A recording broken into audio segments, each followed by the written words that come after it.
What's up, all you beautiful people? Welcome back to the podcast. Today's episode, I think, is going to hit you maybe exactly where you are if you have ever experienced the resistance to doing a task. If ever your mind just doesn't feel like it's in the right place, your physiology just isn't aligned with what you're asking it to do, and you're like, man, I just cannot get motivated to go do that thing. Maybe it's a meeting, maybe it's some kind of creative work, maybe it's your emails, whatever the thing is. Like, this is going to help you because it's something that I just experienced in this moment. So let me walk you through.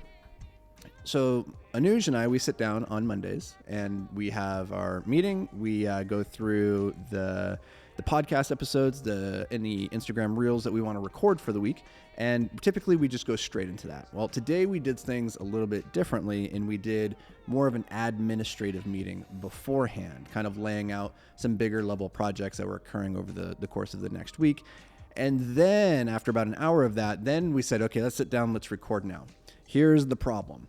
And it's something that I'm hyper aware of in my own self, but this is just an example of how sometimes these things can creep into our life without our awareness. And so by being aware of it, we can craft our schedule and our time with a little bit more intention. So I know for myself, I do my best creative work in the mornings. And this is why I have my entire mornings typically from before 1 o'clock completely blocked off for creating. I typically don't do meetings. And if there is a meeting, it's, hey, we're sitting down to create something. After 1 o'clock, when I've had my lunch and I've started to go into my afternoon lull, that's usually when I do my more administrative meetings, do my team meetings and my one-on-ones, because it's a different type of energy it requires from me. Well, I didn't realize it until after we did our quick little admin meeting this morning. As we were about to sit down to do recording, I was like, oh my God, I feel mentally fried right now. The idea of sitting down, talking to a camera, trying to deliver value felt like the hardest thing in the world. So I went outside, stood in the sun, tried to get my mind right, get my physiology right.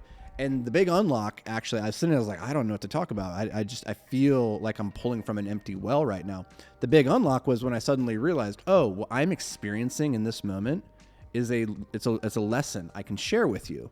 I can just share what I'm experiencing in this moment with you, and you can get value from that. I was like, oh, yeah, this goes back to the idea of document, don't create, right? We document what we're going through. And so if you've ever struggled to come up with content ideas, just recognize whatever you're living through in the moment, whatever is the high or the low that you're experiencing, that can be a piece of content, right? Now, the other part of this that I want to share with you is the idea of doing your energy audit and understanding where does your energy flow throughout the day. When are you at your best? When are you at your worst? And then organizing your calendar in such a way that you're pairing the right activities with where your energy level is. And I did a podcast on this recently called the time management framework that gives you 4 different ways of looking at your calendar and evaluating it. One of those was auditing for energy. I think that's one of the most valuable ways that you can organize your calendar is based off of how are you feeling at different times and then trying to play into those strengths.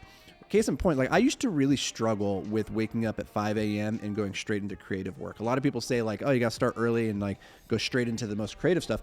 That wasn't for me, actually. When I'm my best is when I wake up early and then I putter for an hour and then I get my engine revving and then I get into creative work and I just stay in creative work until the afternoon. And once I stop being creative, it's like the myth of multitasking. It's not multitasking.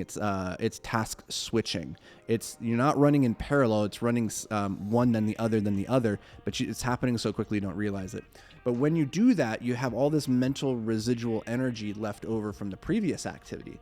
And so it doesn't work for me to go from creative to administrative to creative. I have to stay within those blocks. So if I'm in a creative block, I stay in a creative block. If I'm in an admin block, I stay in an admin block. So all that's to say is I kind of had to brute force myself into this creative block. But here's the interesting thing. Now that I've done it, I feel ready and raring to go for the next ones that are to come.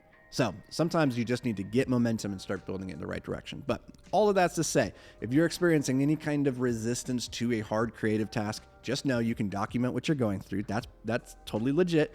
Number 2 is to schedule your time around your energy flows. And then 3, do whatever you have to do to get momentum and then keep the momentum. So that's going to do it for me, guys and gals. I appreciate you being here. I'll catch you in the next episode.